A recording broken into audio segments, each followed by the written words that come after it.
Hello दोस्तों, मैं स्वाति। आप सभी का स्वागत है ऑप्टूसिस पे। आज मैं BHU MA economics entrance examination 2013 के पेपर का पूरा सॉल्यूशन लेके उपलब्ध हूँ। अगर चैनल पे आप न्यू हों तो चैनल को सब्सक्राइब कर लीजिएगा, ज़्यादा से ज़्यादा शेयर करिएगा। तो फर्स्ट क्वेश्चन देख लेते हैं। The law of equi marginal utility states that, क्या बताता है? तो इसका ऑप्शन क्या है? करेक्ट 1 है, यानी marginal utility of different commodity to a person to be equal, यानी आपका डिफरेंट कमोडिटी जो है उसकी जो मार्जिनल यूटिलिटी एक पर्सन के लिए क्या होती है? बराबर होती है। तो उसमें क्या होता है? Law of equi marginal utility. ठीक है। समसीमांत उपयोगिता का नियम बताता है कि किसी व्यक्ति के लिए विभिन्न वस्तुओं की सीमांत उपयोगिता के बराबर होने की प्रवृत्ति पाई जाती है, यानी आपका ऑप्शन 1 करेक्ट होगा। नेक्स्ट क्वेश्चन देख लेते हैं। The ratio of exchange between two goods in indifference curve analysis shown by, इसको किससे दिखाया जाता है? आपके प्राइस लाइन से। Ratio of exchange between two commodities, two goods in indifference curve किससे दिखाया जाता है? आपके प्राइस लाइन। प्राइस लाइन को बजट लाइन भी कहा जाता है। उदासीन वक्र विश्लेषण में दो वस्तुओं के बीच विनिमय अनुपात को निम्न में से किसके द्वारा प्रदर्शित किया जाता है? तो आपके कीमत रेखा के द्वारा प्रदर्शित किया जाता है। नेक्स्ट क्वेश्चन देख लेते हैं। Demand is a desire for good backed by, आपका इसका ऑप्शन हो जाएगा 4th, the willingness and ability to pay for the commodity. Hindi में देख लेते हैं। मांग किसी वस्तु के लिए इच्छा है अगर वह संबंधित हो। इसका ऑप्शन क्या था? 4th, यानी वस्तु के लिए भुगतान करने की इच्छा और योग्यता से ये क्या होती है? संबंधित होती है। नेक्स्ट क्वेश्चन हमारा है। Return to scale refers to change in output when, आपका ऑप्शन जो क्वेश्चन नंबर 4 है उसका ऑप्शन क्या हो जाएगा? 1st, यानी रिटर्न टू स्केल क्या होता है? अगर उसमें आउटपुट अगर हमको बदलना है तो हमें क्या करना पड़ता है? सारे जो फैक्टर ऑफ प्रोडक्शन उसको भी क्या करना पड़ता है? चेंज करना पड़ता है। यानी हम अपना क्या बढ़ा रहे हैं? स्केल बढ़ा रहे हैं। स्केल बढ़ाने का मतलब प्रोडक्शन बढ़ा रहे हैं। जब प्रोडक्शन बढ़ाएंगे यानी आउटपुट चेंज करेंगे, आउटपुट चेंज करेंगे तो हमें फैक्टर ऑफ प्रोडक्शन को भी बदलना पड़ेगा, पर आपके सेम प्रपोर्शन में। अगर हम एक कैपिटल लगाते हैं तो हमें एक ही लेबर लगाना पड़ेगा। रेशियो क्या होना चाहिए? सेम होना चाहिए। ठीक है। पैमाने के प्रतिफल का संबंध उत्पादन के उस परिवर्तन से है जब आपका उत्पादन में सभी साधनों का अनुपात जो होता है वो परिवर्तित किया जाता है, पर एक अनुपात में परिवर्तित होता है, पर एक अनुपात में होता है। तो यानी ऑप्शन 1 करेक्ट है। नेक्स्ट क्वेश्चन देख लेते हैं। Question number 5, which of the following cost curve is U shaped, कौन सा कॉस्ट कर्व आपका यू शेप में होता है? तो एवरेज फिक्स्ड कॉस्ट जो होता है वो यू शेप में होता है, हमेशा याद रखिएगा, बहुत बार ये क्वेश्चन आता है। Never U shaped, sorry, question है कि which of the following curve is never U shaped, कौन सा नहीं होता है? तो आपका एवरेज फिक्स्ड कॉस्ट जो होता है वो यू शेप्ड में नहीं होता है, जबकि आपका मार्जिनल कॉस्ट हम जानते हैं वो आपका नीचे जाता है इस तरीके से, वो भी यू शेप्ड में होता है। एवरेज कॉस्ट जो होता है वो भी इस तरीके से आता है, वेरिएबल भी आपका ऊपर की तरफ ही जाता है। तो फिक्स्ड जो कॉस्ट होती है, एवरेज फिक्स्ड कॉस्ट फिक्स्ड है तो यानी पैरेलल टू एक्स एक्सिस हो जाएगी। इस तरीके से ये क्या होती है? यू शेप में नहीं होती है। निम्नलिखित में से कौन सा लागत वक्र कभी भी यू शेप का नहीं होता है? तो आप लोग याद रखिएगा, फिक्स्ड, जहाँ पर फिक्स्ड वाला आया जाए। स्थिर, औसत स्थिर लागत जो होती है वो कभी भी यू आकृति की नहीं होती है। नेक्स्ट क्वेश्चन देख लेते हैं हम लोग। Question number 6, price per unit is indicated by which of the following curve, इसका आंसर हो जाएगा आपका average revenue curve. Price per unit, ठीक है, ये किससे इंडिकेट किया जाता है? आपका एवरेज रेवेन्यू कर्व से बताया जाता है। यानी निम्नलिखित में से कौन सा वक्र प्रति इकाई कीमत की को व्यक्त करता है? तो औसत आगम वक्र को व्यक्त करता है। The firm under monopolistic competition advertise, क्या करता है आपका एडवर्टाइज? तो इसमें होता है increase scale and profit,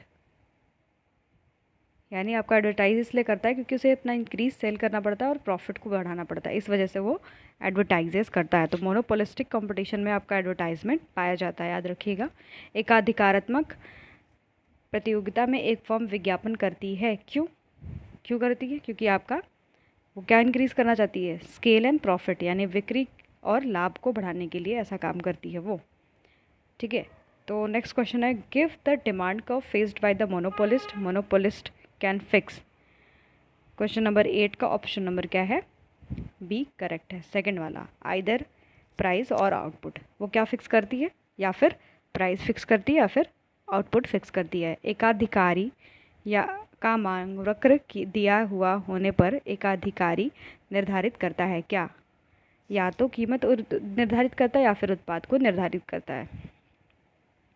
next question देख लेते हैं, under which form of market structure does a firm has no control over the price of the product. किस वाले फॉर्म ऑफ मार्केट में जिसपे प्राइस पर कोई भी कंट्रोल नहीं होता है?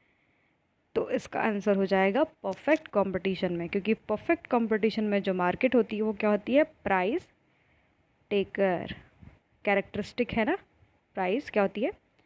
टेकर होती है। शॉर्ट्स में मेरा इसका वीडियो भी अवेलेबल है और आपका और भी आप जाके देख सकते हैं, वीडियो अवेलेबल है आपके परफेक्ट कंपटीशन मार्केट का। नेक्स्ट अब देख लेते हैं हिंदी में इसको, बाजार की किस स्वरूप में फर्म को अपने उत्पाद की कीमत पर कोई नियंत्रण नहीं होता है? तो इसका ऑप्शन है क्या? पूर्ण प्रतियोगिता बाजार में। Who is involve the concept of selling cost. किसने सेलिंग कॉस्ट का जो कॉन्सेप्ट है वो दिया था? तो एडवर्ड चैम्बरलिन ने। ठीक है, आपका कॉन्सेप्ट ऑफ सेलिंग कॉस्ट किसने दिया? Edward Chamberlain. Very important question. Access capacity under monopolistic competition is an outcome of. किसका आउटकम होता है आपका? तो each form producing a level below the minimum average cost. यहाँ पर आपका हो जाएगा सी करेक्ट, यानी थर्ड वाला आपका करेक्ट हो जाएगा। यानी access capacity under monopolistic competition किसका आउटकम होता है? Each form producing level below the minimum average cost, यानी एवरेज कॉस्ट के जस्ट नीचे आपका क्या कर रही है? प्रोडक्शन कर रही है, तो उसको हम लोग क्या बोलते हैं? एक्सेस कैपेसिटी से वो काम कर रही है। यानी एकाधिकारात्मक प्रतियोगिता के अतिरिक्त क्षमता का कारण क्या होता है? प्रत्येक फर्म न्यूनतम औसत लागत के नीचे क्या कर रही है? काम कर रही है। ठीक है, नेक्स्ट देख लेते हैं question number 12। In the perfectly competitive market the buyer क्या पे करता है? तो 12वां का आपका क्या है? तीसरा करेक्ट है। The same price for the same commodity at all the places.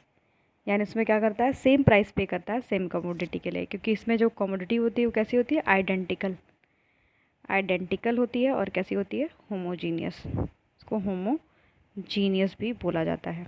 ठीक है, आइडेंटिकल एंड होमोजीनियस होता है, इस वजह से सेम प्राइस भी पे करती है। पूर्ण प्रतियोगी बाजार में क्रेता देता है एक ही वस्तु की सभी स्थानों पर एक ही कीमत देता है। ठीक है, इसको याद रखिएगा, ऑप्शन सी करेक्ट है। नेक्स्ट देख लेते हैं, economic rent earn by any factor will highest if the elasticity of supply is. Question number 13 का ऑप्शन नंबर जो होगा फर्स्ट करेक्ट होगा, यानी 0 होगा। द इकोनॉमिक रेंट कब अर्न होता है?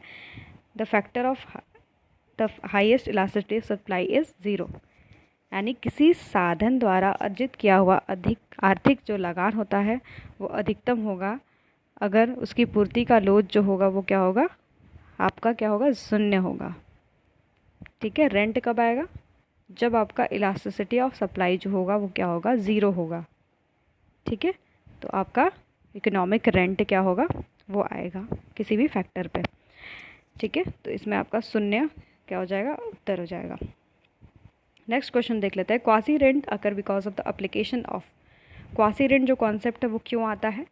शॉर्ट रन इनइलास्टिसिटी ऑफ सप्लाई, यानी अल्पकाल में आपकी जो पूर्ति होती है बिलोजदार उसके द्वारा ये आती है, यानी आभास लगान उत्पन्न होती है क्योंकि निम्न लागू होता है क्या? आपका अल्पकाल में। क्वासी रेंट जो कॉन्सेप्ट है वो क्या होता है? शॉर्ट रन में। ठीक है, wage rate differ from industry to industry because wage rate differ करती है इंडस्ट्री टू इंडस्ट्री। क्यों डिफ़र करती है? Different marginal productivity of labour, इसलिए क्योंकि मार्जिनल प्रोडक्टिविटी ऑफ लेबर क्या होती है? डिफरेंट होती है। तो 15th का क्या हो जाएगा? 4 करेक्ट हो जाएगा। यानी एक उद्योग में दूसरे उद्योग से में मजदूरी की दरों का अंतर पाया जाता है। क्यों पाया जाता है आपका? क्योंकि आपका श्रम की सीमांत उत्पादकताओं में अंतर के कारण, ठीक है, इस वजह से पाया जाता है। Euler's theorem based on which of the following assumption, जो यूलर्स का थ्योरम है वो किसके एजम्पशन पे बेस्ड है? तो आपका कांस्टेंट रिटर्न टू स्केल, याद रखिएगा यूलर्स का जो थ्योरम है वो कांस्टेंट रिटर्न टू स्केल पे बेस्ड है। यूलर के प्रमेय निम्नलिखित में किन मान्यता पर आधारित है? तो आपका पैमाने के स्थिर प्रतिफल पे आधारित है। Loanable fund theory of interest is known as, इसको और भी क्या बोला जाता है? New classical theory of interest भी बोला जाता है। New classical theory of interest को loanable fund theory of interest भी कहा जाता है। ब्याज के ऋण योग्य कोष सिद्धांत को यह भी कहा जाता है। क्या कहा जाता है आपका? क्वेश्चन नंबर 17 का फर्स्ट, यानी ब्याज का नव प्रतिष्ठित सिद्धांत भी कहा जाता है, न्यू क्लासिकल थ्योरी भी बोला जाता है। Demand for money transaction motive depends upon mainly on the current level of, क्या होता है? क्वेश्चन नंबर 18 का हो जाएगा इनकम, यानी demand for money transaction purpose के लिए इनकम पे डिपेंड करती है। ये किसका थ्योरी है? किन्स का, किनीशियन थ्योरी है आपकी, ये याद रखिएगा। उसमें 3 तरीके की डिमांड बताई दी थी, जो मोटिव 3 तरीके का, स्पेकुलेटिव, ट्रांजैक्शन और आपका एक और मोटिव है। इन्होंने 3 मोटिव दिया था। सौदे के लिए मुद्रा की मांग मुख्य रूप से निम्नलिखित में से चालू स्तर पर निर्भर करती है। तो किस पे निर्भर करती है? आपके आय पे। Net profit does not include, net profit में आपका क्या इंक्लूड नहीं होता है? मोनोपोली प्रॉफिट जो होता है वो इंक्लूड नहीं होता है, यानी एकाधिकारी लाभ जो होता है वो इंक्लूड नहीं होता है, यानी शुद्ध लाभ में सम्मिलित नहीं है क्या आपका एकाधिकारी लाभ। Total utility is depends upon when, तो आपका 20वां का क्वेश्चन का आंसर हो जाएगा फर्स्ट, मार्जिनल यूटिलिटी इज 0। क्योंकि ये क्वेश्चन क्लियर नहीं समझ पा रहे, हिंदी में देख लेते हैं क्या है। कुल उपयोगिता अधिकतम कब होती है? मैक्सिमम होगा यहाँ पर आपका। The total utility is maximum when marginal utility is 0। जब टोटल यूटिलिटी मैक्सिमम होती है तो मार्जिनल यूटिलिटी क्या होती है? 0 होती है। आपने ग्राफ भी देखा होगा, ये देखिए आपका क्या होता है? MU होता है, इस तरीके से नीचे जाता है और यहाँ पर से टोटल यूटिलिटी क्या होती है? मैक्स होती है। तो ये इसलिए आपका क्या होता है? टोटल यूटिलिटी क्या हो गई? मैक्स हो गई, और मार्जिनल यूटिलिटी आपकी क्या हो गई? 0। इस एक्स एक्सिस को टच कर गई ना 0 से, तो इस वजह से यहाँ पर ऐसा होता है, ठीक। तो यानी कुल उपयोगिता अधिकतम होती है जब सीमांत उपयोगिता जो आपकी क्या होती है? 0 होती है। तो इसका आंसर आपका हो जाएगा फर्स्ट करेक्ट। नेक्स्ट देख लेते हैं। Person who is his get less than situation from the second glass of the water, which of the following law of explain this. इसका हिंदी में देख लेते हैं। एक प्यासे व्यक्ति को पानी का दूसरा ग्लास कम संतुष्टि देता है। इसका व्याख्या नीचे दिए गए किसके अंतर्गत आता है? तो इसका हो जाएगा डिमिनिशिंग मार्जिनल यूटिलिटी के अंतर्गत ही आता है। यानी क्वेश्चन नंबर आपका क्या है? 21 का क्या हो जाएगा आपका? थर्ड करेक्ट हो जाएगा। Law of diminishing marginal utility यही बताता है जब हम एक रोटी खाते हैं तो हमें ज़्यादा सेटिस्फेक्शन मिलता है, पर हम जब दूसरी खाते हैं तो हमें क्या मिलता है? उतना संतुष्टि नहीं मिलता है। तो वो क्या होती है? आपकी जो यूटिलिटी है वो क्या हो रही है? लगातार कम होते जा रही है, ठीक है। संतुष्टि जो आपकी है लगातार वो क्या हो रही? कम होते जा रही है। तो law of diminishing marginal utility के अंतर्गत आ जाता है। तो लॉ ऑफ डिमांड हिंदी में इसको देखते थोड़ा क्या दिया है। मांग का नियम अन्य बातें समान रखने पर किसके बीच संबंध व्यक्त करता है? तो आपका क्वेश्चन नंबर कौन सा है? ये है 22। क्वेश्चन नंबर 22 का क्या करेक्ट हो जाएगा? आपका सेकंड, वस्तु की मांग की मात्रा और तथा कीमत, ठीक है। इसमें क्या दिया गया है? The law of demand other things remain equal and establish relationship between. तो 22वां का आपका क्या हो जाएगा 2, यानी quantity demanded for the goods and it's price. यहाँ पर क्या दिया है, लॉ ऑफ डिमांड, एंड ये क्या है आपका, अदर थिंग्स रिमेन स्टेबल, ये चीज़ दिया हुआ है। ठीक है, तो इसका ऑप्शन हो जाएगा आपका करेक्ट कौन सा, सेकंड वाला। नेक्स्ट क्वेश्चन है demand curve for Giffen good will be. तो 23वां का आपका क्या हो जाता है, falling backward to the left. Giffen पदार्थों की जो मांग वक्र होती है वो क्या होती है, बाईं ओर से पीछे गिरता हुआ होता है। ठीक है, for the normal good the slope of price consumption curve will be. तो 24वां का आपका क्या हो जाएगा, निगेटिव। नॉर्मल गुड के लिए जो आपका प्राइस कंजप्शन कर्व होता है, जो PCC होता है, आपका क्या होता है, निगेटिव होता है। यानी एक सामान्य वस्तु के लिए जो कीमत उपभोग की रेखा की ढाल जो होती है वो क्या होती है, ऋणात्मक होती है। Angel curve shows that with increasing income the quantity purchase normal good will be। 25वां का आपका ऑप्शन क्या है करेक्ट, सेकंड वाला, increases at a decreasing rate. Increase करता है पर डिक्रीजिंग रेट से करता है। एंजल वक्र एक यह दर्शाता है कि आय बढ़ने पर एक वस्तु की खरीद एक गई मात्रा क्या होती है, घटती दर से बढ़ती है। ठीक है, तो ऑप्शन क्या हो जाएगा, बी करेक्ट हो जाएगा। नेक्स्ट क्वेश्चन देख लेते हैं। The point of consumer's equilibrium is that where the budget line is, क्या करती है आपकी, तो 26 का जो ऑप्शन क्या होगा, टेंजेंट टू इंडिफरेंस कर्व। यहाँ पर ऐसे होता है, इस तरीके से जब यहाँ पर टेंजेंट होगा तो ये क्या होता है, इक्विलिब्रियम पॉइंट जनरेट होता है। ठीक है, तो यानी आपका क्वेश्चन नंबर 26 का क्या हो जाएगा करेक्ट, थर्ड वाला। उपभोक्ता के संतुलन का बिंदु वह जहाँ पर बजट रेखा उदासीन वक्र के क्या करती है, स्पर्श करती है, छूती है, तो वहाँ पर क्या होता है, इक्विलिब्रियम होता है। Income elasticity of demand for the inferior good is. 27वां का क्या आपका है, थर्ड करेक्ट है, यानी क्या होता है, निगेटिव होता है इन्फीरियर गुड के लिए। Elasticity of demand for substitute between two perfect substitute good will B. अब 28वां का क्या हो जाएगा आपका, इन्फिनिटी होता है। जब याद रखिएगा कि टू सब्सटीट्यूट है, मतलब परफेक्ट सब्सटीट्यूट है जिसको बोलते हैं, तो उनके लिए इन्फिनिटी होता है, इन्फीरियर गुड के लिए हमेशा ऋणात्मक होता है।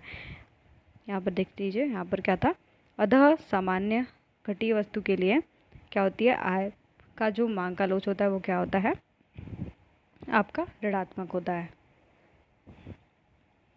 हिंदी में इसका क्लियर नहीं है। Average product will be maximum when. Average जो प्रोडक्ट होता है वो मैक्सिमम कब होगा, जब आपका marginal product is equals to average product. जब आपका मार्जिनल किसके बराबर होगा, एवरेज के, तो ये उत्तर हो जाएगा। हिंदी में इसका क्लियर नहीं है। नेक्स्ट है हमारा question, the nominal product under the, इसको समझ में नहीं आ रहा है क्या कैसे करें। एक विवेकशील उत्पादक परिवर्तनशील अनुपातों के नियम की किस अवस्था में उत्पाद करता है, तो 30 का जो आंसर है वो आपका क्या हो जाएगा, सेकंड, यानी द्वितीय अवस्था में करेगा। अच्छा हाँ, तो ये आपका 3 स्टेज बताया गया है।